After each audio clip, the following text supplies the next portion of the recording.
motion to come out of executive session. Let the record show that no votes were taken to seal the minutes. Second that motion. Second. Roll call, please. Mrs. Barnolli? Yes. Mr. McGee? Here. Mrs. O'Hara? Yes. Mr. Solicitor? Yes. Mr. Biragad? Yes. Madam Clerk, will you lead us in the prayer and the pledge, please? Order to receive by Holy Spirit of counsel of those who serve the conditions of authority and responsibility.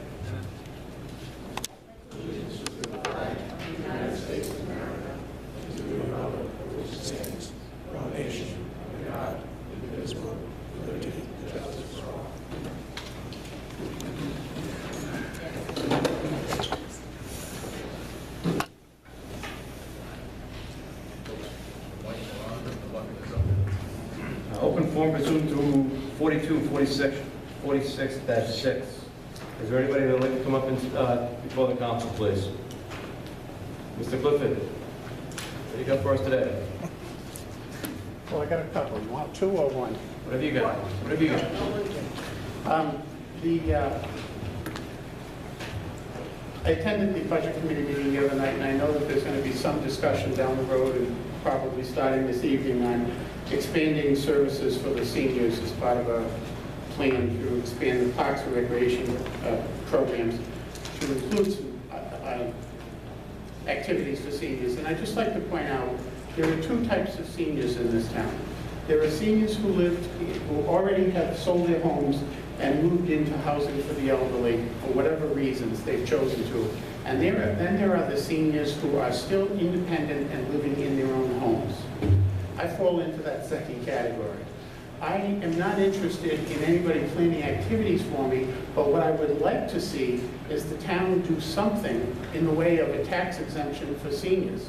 The town council in 2000, I forget what year it was, but Tommy was on, Paul was on, no, I'm sorry, Tommy wasn't on, Paul was on, asked the budget committee to look at senior exemptions because there was a feeling from some committee members at the time, some council members, that the exemption wasn't in keeping with what other towns gave their seniors for exemptions. They also asked us to look at the veterans exemptions, and we did. And there are many towns that are far more generous than this town is. And the only problem was we came back and we did say, yes, there are great disparities in what the exemptions are that are granted, but because of the uncertainty of the revenue picture, because nobody knew what the downfall was going to be of the national grid revenue, and we had also had the massive mistakes with the abatement issues, that we said we'd suggest you put it on hold for a year or two until you see what your revenue stream is and that you're on solid ground financially, and then explore it again and come up with something that is, in parity with what other towns offer. I mean, some of the towns, it's extremely generous, and that when you call to ask the town, what thought went behind extending such a generous exemption, they want the senior citizen who doesn't use many services of the town to stay in the town, in their homes, and it's like having a complex for seniors over 55, like Laurelwoods. They don't use any town services. They don't have any children in the school system. So, there are usually incentives offered to those types of developments as well. So if you're going to do anything, I wish you would really poll, and it's easy for you to poll the seniors in town who are property owners, because they all file for the exemption, those that know about it when they turn 65. And it would be interesting, before you offer them something and try to expand services for them, if you ask them, what are your needs and what are you most interested in? Because I think, from having served on the budget committee and heard from a number of seniors, the thing they're most interested in is trying to keep their taxes down so they can stay in their own homes. And I had one 80-some-odd-year-old woman tell me that she didn't want to go to, a community lunch with the rest of the seniors. She wanted to be able to stay in her own home, and if she wanted to have her friends for lunch, she'd invite them to her own house and be with her own friends. I mean, and that's what she wanted to be able to do. And the way she perceived being able to do that was to increase the senior exemption for the taxes. So I'd encourage you to look at that and actually consider polling through the tax assessor's office all the seniors who currently get the exemption. Second thing is, there are an awful lot of seniors over 65 who don't understand that they have to apply for that exemption.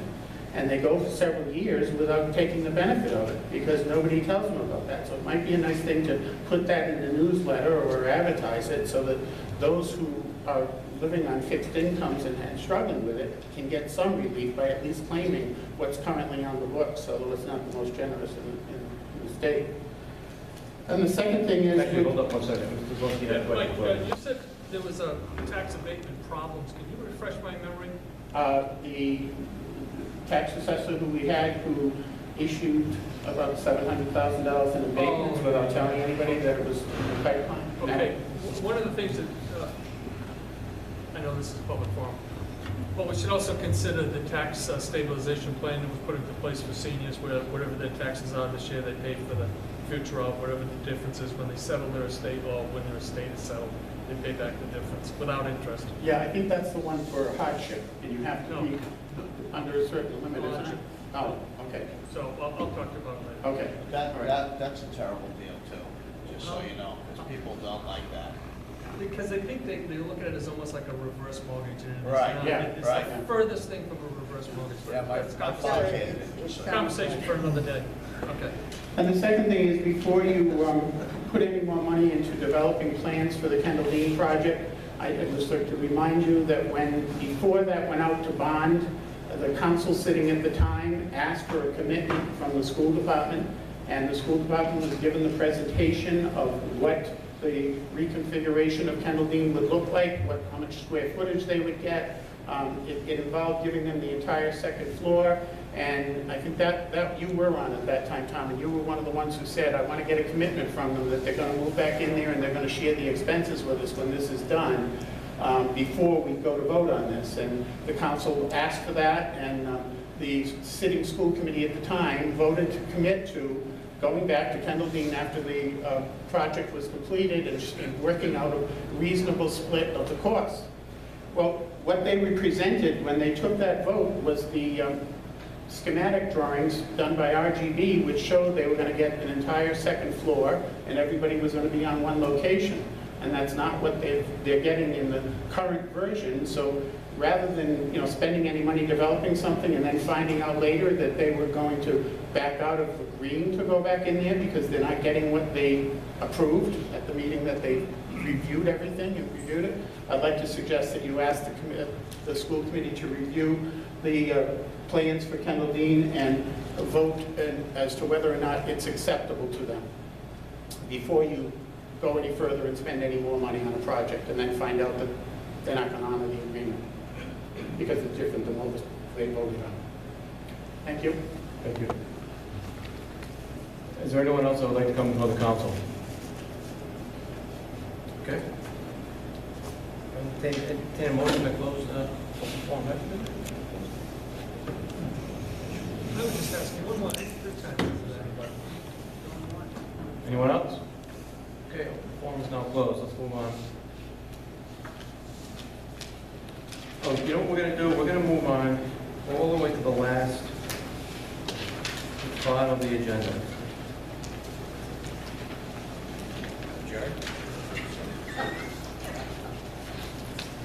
Adjourn? Not that far down. We're going to go all the way to Next to last. D, okay? But just before adjourn, discussion by council vote or other action on recommendations from Public Safety Commission regarding supporting school resource officer. Mr. Russo, you want to go up on to the podium? Mr. Russo is the chairman of the Public Safety Commission. Thank you. Good evening. The Public Safety Commission met Monday, March the 12th to discuss... Oh, I'm sorry.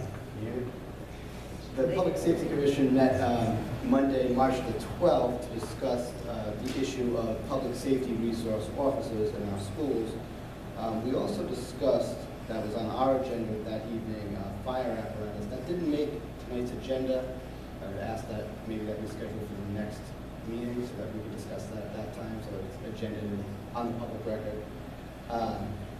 As far as public resource officers go, Chief Chilson and various members of his department, along with Superintendent St. Jean, discussed the need for public resource officers in our schools. The commission heard from them at length and discussed this issue at length and voted ultimately to make a recommendation to this council that those public safety resource officers be put in place. To accomplish this, what the police department is proposing is putting on civilian dispatchers, therefore freeing police officers who are currently acting as dispatchers for the department so that they may act as school resource officers. There's a training involved, and those officers will be trained for 1 week to become the school resource officers. The importance of this can't be overemphasized, really. I think it's a resource that almost all other school departments in the state have. We don't have it. I think it's going to facilitate communication between the students and the resource officers, as well as the faculty in our schools, and give those students someone else to rely on, as well as improve overall safety of our schools. Having someone here to respond to any type of emergency, I think is much better than our current situation. So it's the commission's recommendation that those officers be trained and this be implemented. Thank you, sir. Does anybody have any questions, Mr. Russo?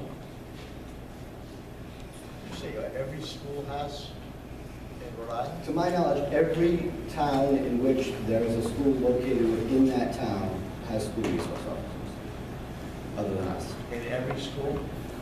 Not in every school. Just, there's going to be one, but there's 3 other schools, so you have... Right, I don't know how town by town, each town divides the labor. Chief Chilson may be able to comment on that to a greater length than I will. Chief Reynolds. Chief Reynolds, I'm sorry. But I do know that they each dedicate a resource officer to their school department, so, and right now we don't.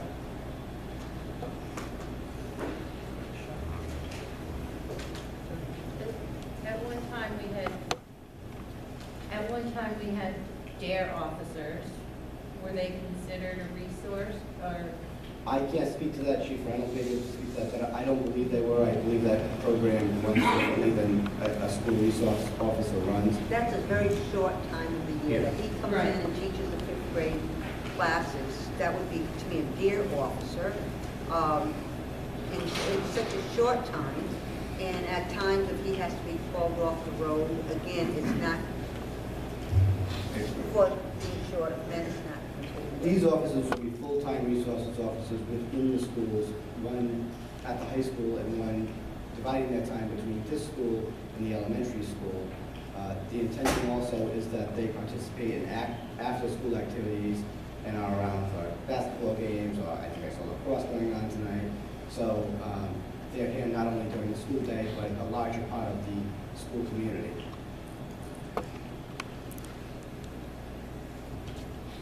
Thank you, sir. Russo. Thank you. Thanks. Thank you very much. Thank you. And thanks for stepping up and being the chair. No problem.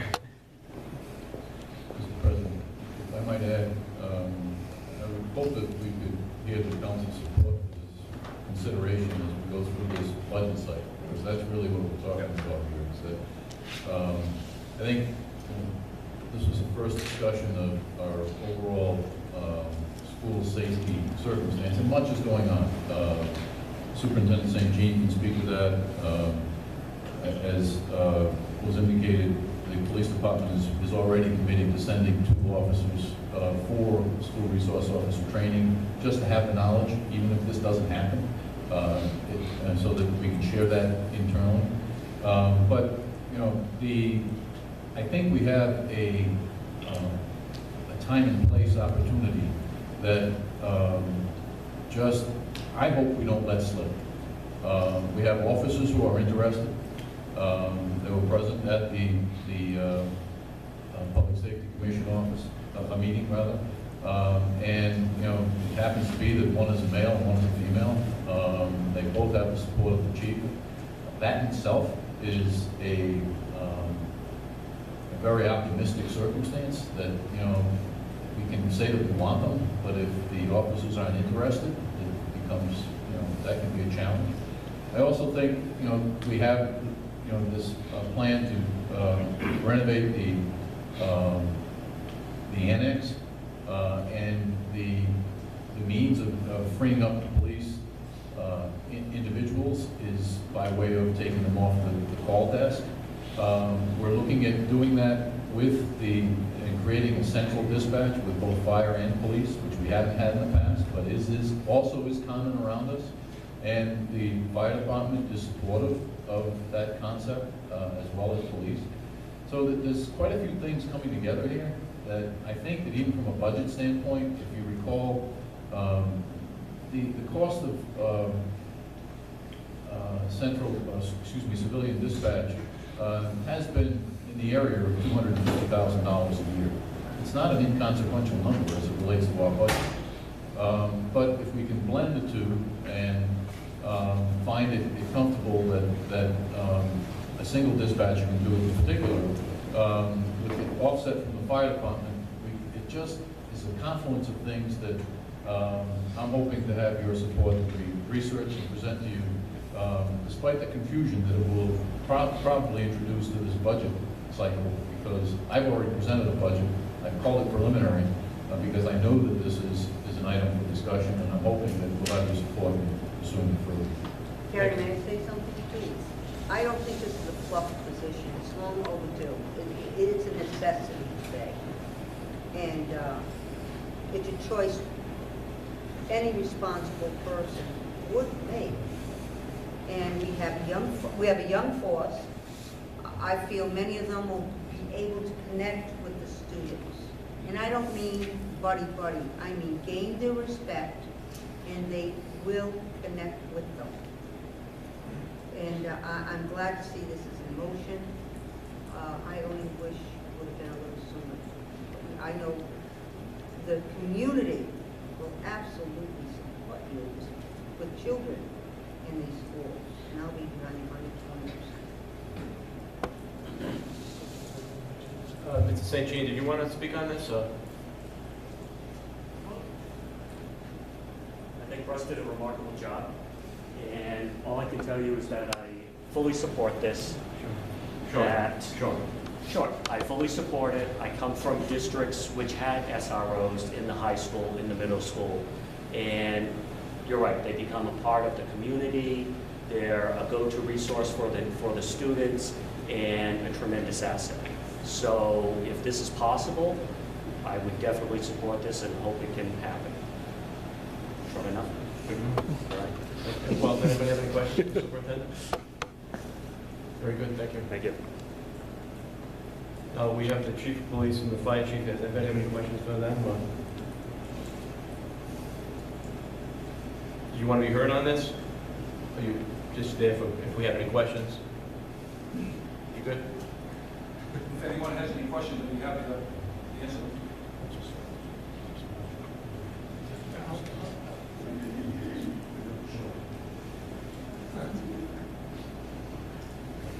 Chief, you know, during our meeting Monday night, we had discussion about 2 resource officers, safety resource officers being available. They might get a little burnt out for the hours in class, in the building, as well as for social and games and all that other stuff. We did mention a possibility of other officers receiving the same training to fill in during vacations or sickness or illness, that type of stuff. Is that correct? That's correct. Yeah, so. That's why it's for, correct? That's supposed to be being trained for this program. Yeah, I mean, we had that discussion the other night about the possibility of training a couple of extra people in case they need it done. I'd like to see it put it into a program. But the chief made the point, though, to show the dedication of these two officers, that they're not going to take vacation during the school year. They're going to take vacations when the kids are on vacation, and they're not going to days off. Not going to happen. Only when the school is on break. Yeah, it could be sickness or illness. Oh yeah. Something. No, I'm just Yeah, highlighting but at the least dedication they're that these, supporting it, exactly. making those commitments. Right, they're all in, because it's basically. different. They will be part of the school community, and it's not going to be strictly 8 to 2 o'clock. They'll be attending after-school activities, whether it be a sporting event or a dance or any other activities that the kids will be having. They will be part of that. Basically, report to the school every day. They don't report to the station. They'll be committed